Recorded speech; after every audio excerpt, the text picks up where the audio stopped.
શહેરામાં ગણેશ વિસર્જન શોભાયાત્રા શાંતિપૂર્ણ રીતે સંપન્ન. શહેરા પંચમહાલ જિલ્લાના શહેરા નગરમાં ગણેશ ચતુર્થી નિમિત્તે ગણેશ વિસર્જનની શોભાયાત્રાનું આયોજન કરવામાં આવ્યું હતું.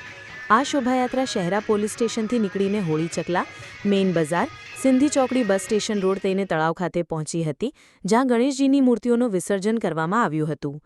શહેરા નગરના વિવિધ વિસ્તારોમાં વિઘ્નહર્તા દેવની 5 દિવસ પૂજા કર્યા બાદ શોભાયાત્રા નીકળી હતી અને આ શોભાયાત્રામાં દરેક વિસ્તારના ગણેશ મંડળો ધામધૂમથી વિઘ્નહર્તા દેવને વિદાય આપી હતી. આમ શહેરા નગરમાં આશરે નાના મોટા 40થી 45 વિઘ્નહર્તા દેવની મૂર્તિનું વિસર્જન કરાયું હતું.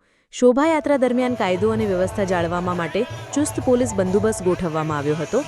શહેરા પોલીસ સ્ટેશનના પીઆઈ અંકુર ચૌધરી, મામલતદાર ધર્મેન્દ્ર પટેલ, નગરપાલિકાના સ્ટાફ અને પોલીસ જવાનો પણ હાજર રહ્યા હતા. વહીવટીતંત્ર અને પોલીસની સતર્કતાને કારણે આ શોભાયાત્રા કોઈપણ અનિચ્છનીય ઘટના વગર શાંતિપૂર્ણ રીતે સંપન્ન થઈ હતી. આ સમગ્ર આયોજનમાં સ્થાનિક લોકોનો સહયોગ પણ પ્રશંસનીય રહ્યો હતો. પંચમહાલ સત્ય ન્યૂઝ, શહેરા.